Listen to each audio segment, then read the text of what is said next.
Comment, raise your hand when we go by. Good. Good. You know, when we looked at the film of this game and the feeling that we had after the game as well, was there were a lot of good things in the game. I think probably the best thing was, you know, our players really played hard in the game, really physical. It was a physical game on both sides of the line. Our offensive line got some good movement when we needed to, and we had balance on offense. And you know, the defensive front kind of controlled their running game, which was, you know, sort of their forte. I think the team had fun playing together, which was good to see. It's always exciting as a coach when you think the players are out there having fun, hand on a hat. You know, they're down, they're up, they're, you know, doing the things that you like to see from an energy and enthusiasm standpoint. We took care of the ball well in the game, didn't turn it over. Still need to attack the ball on defense, and you know, made some explosive plays, and we didn't give up as many big plays. So there's a lot of things that we need to clean up. Details across the board. You know, way too many penalties. Stopped ourselves on several drives. Lack of fundamental execution and basic discipline, you know, led to poor outcomes. And that's something that we're looking forward to learning from, whether it was how we blocked, how we covered, how we played, you know, gaps up front, how we ran routes, how we protected, you know, whatever it might be. So, you know, consequently, do a little better job on third down on both sides of the ball, and certainly need to improve our execution on special teams across the board. When the young players got a chance to play, they need to see what the standard that we expect guys to play to around here, regardless of the circumstance of the situation in the game. So, you know, that's something that I think will be a great learning experience for a lot of those players.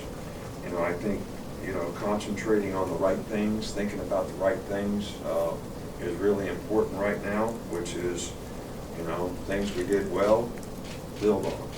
Things we need to improve, we need to address and go out there and get better at those things.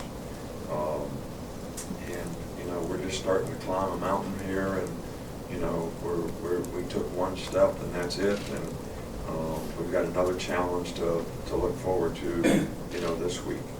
You know, Middle Tennessee was a 6-6 team a year ago, had a big win the first week, very impressive in the way they played offensively and defensively.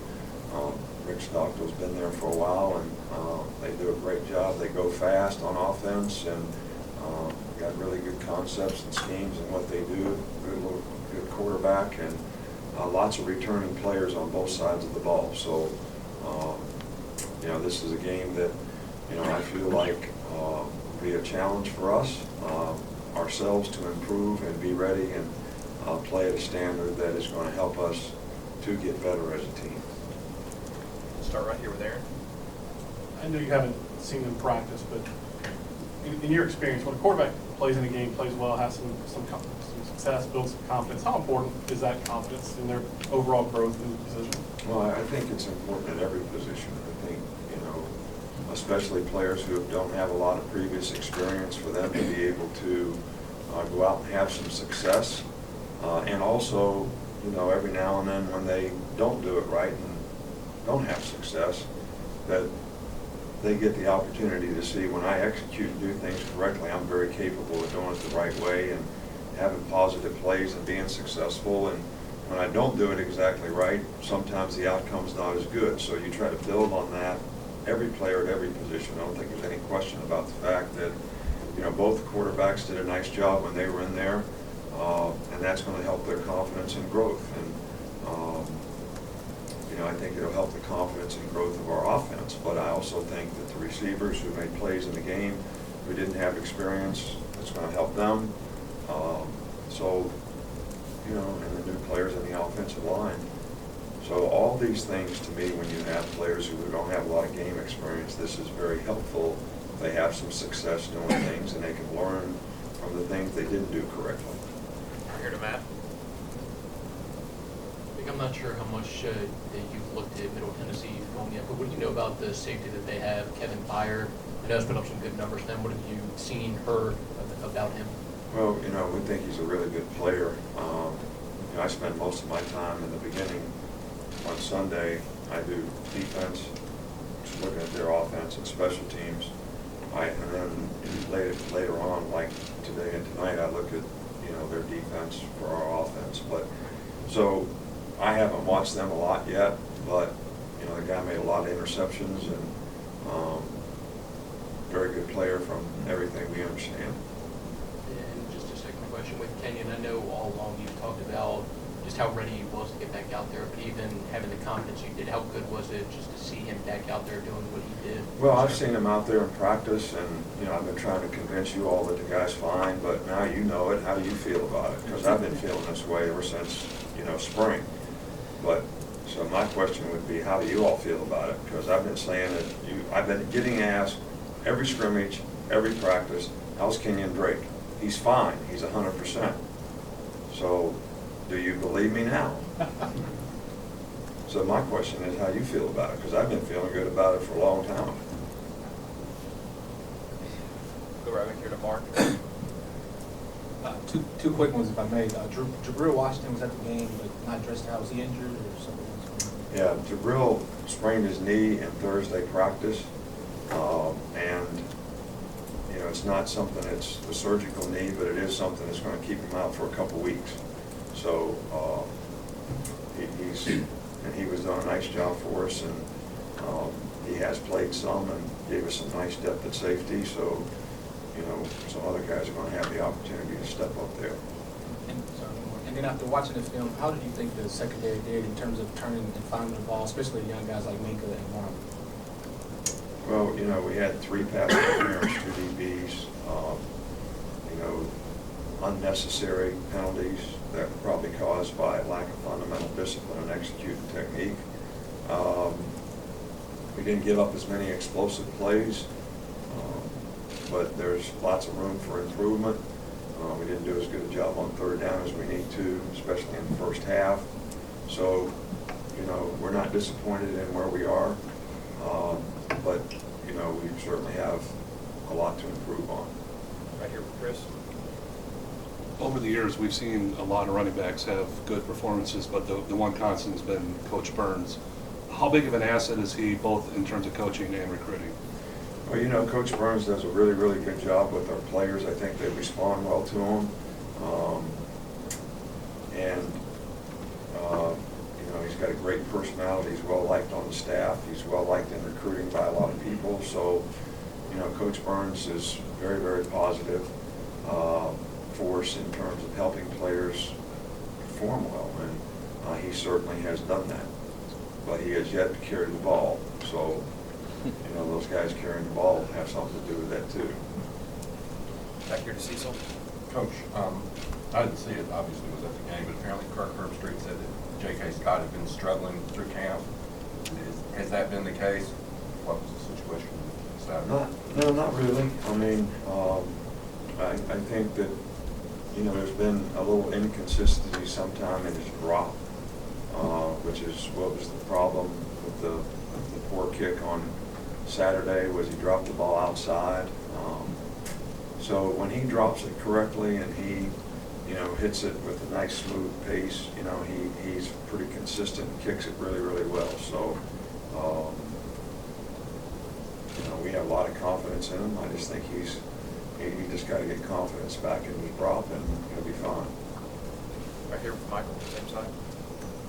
Just want to ask about after game 1, the way the play cards, the kind of signaling in some of the plays on the no huddle stuff, how that worked in your mind, and how do you think they played with pace? There were a few plays where you guys went, just quick hurry up. How do you think that went?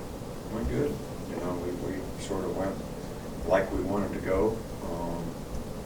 We had a little trouble with the headset at one point in time, which we had to call timeout because the headset went dead, so we didn't get the play call to the signalers early enough. But other than that, we didn't have any kind of mechanical issues. I thought it went pretty smoothly. Right over here with Alex.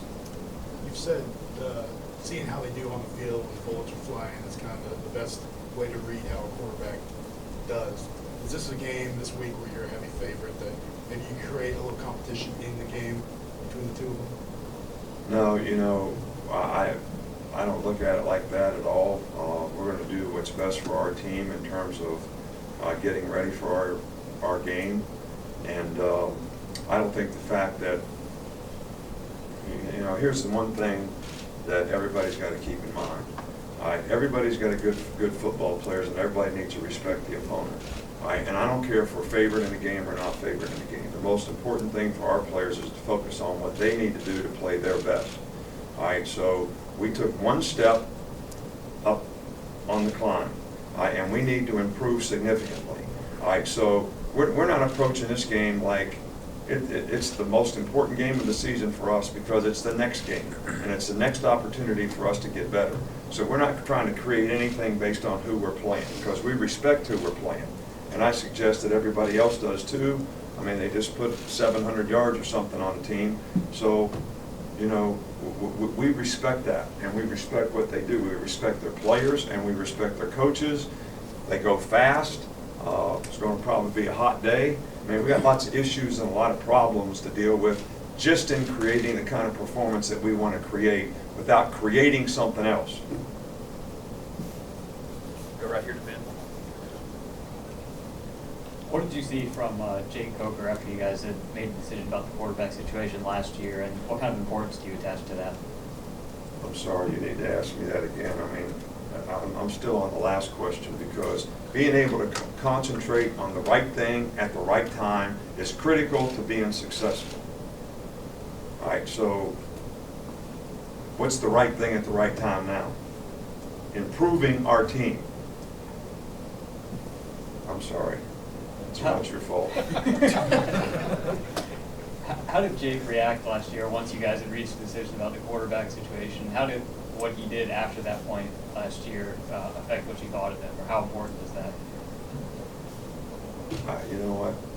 I can't remember what happened last year. I mean, I'm so worried about what's going to happen today at 1:15 in the meeting, and then at 4 o'clock on the practice field, that I can't remember what happened last year. You know what happened last year? He handled it pretty well, if I Yeah. remember correctly. Great teammate going forward. So, but I don't understand the innuendo there either, because nothing's really changed in terms of those two guys. They both had an opportunity in a game. We're happy with the way both of them played. There were things that both could do better, and our focus is on improvement with them. So hopefully they handle their circumstance and go out there and focus and concentrate on the right things at the right time so they can improve. A couple more. We'll start with John right back here. Just kind of going off of that, you said before the season started that teams can be successful playing two quarterbacks, especially when they have different styles. Cooper's out there certain to be seem a little bit of a different way that you guys played compared to Jake. What does he kind of bring to the table in terms of his athleticism and what you can do speed-wise with him out there? And how much of a benefit is it to have two guys that you can play, forcing other teams to kind of have to prepare for two different styles? Well, I think you answered your own question there by talking about how athletic the guy was and how he can move, and you know how the other guy can pass the ball. And so, you know, I don't know what I'm supposed to answer, because you already answered your own question. I think it does create something for the other team when you have two different guys that have two different styles, but you answered that too. Okay, sorry, two more right back here with ABC. Hey, Coach, given the makeup of this receiving core, were you happy with the way the ball was distributed on Saturday in the passing game? Well, the way the ball gets distributed in the passing game is not, all right, we're going to throw it to number 8 this time. All right, now this time we're going to throw it to number 13. All right, now the next time we're going to throw it to number 3. You know, you call a play, you don't know what coverage they're going to play, and then the quarterback throws the ball to the right guy based on the coverage they're playing. So one guy could get 10 opportunities totally unscripted, and another guy could get 2. So I'm glad that a lot of guys got an opportunity to catch balls and make plays, because I think that will help them develop and improve their confidence. But you can't really sort of make sure that that happens. You know, you can even call a play and put a guy in a position and say, okay, this play is designed to get the ball to number 17. and then they take 17 away, and number 13 gets it. So we were pleased that a lot of guys were involved, a lot of guys got to catch passes to help improve a part of our team that does not have a lot of experience. Last one right here. Coach, how did you feel about Ross's play on the offensive line, him starting Saturday? How did you feel about how he played? Ross, first part to come up, Ross did a nice job. I thought the whole offensive line did a good job. And we got to get our hands inside. We got to block movement a little bit better. A couple times we, sort of overset match pro and, got some pressure in the pocket that we don't need to have. But I was really pleased with, the movement, the toughness, how physical we played up front. Didn't make a whole lot of mental errors. So those are all things that we can build on. But Ross did a nice job. Thanks, Coach. All right, thank you.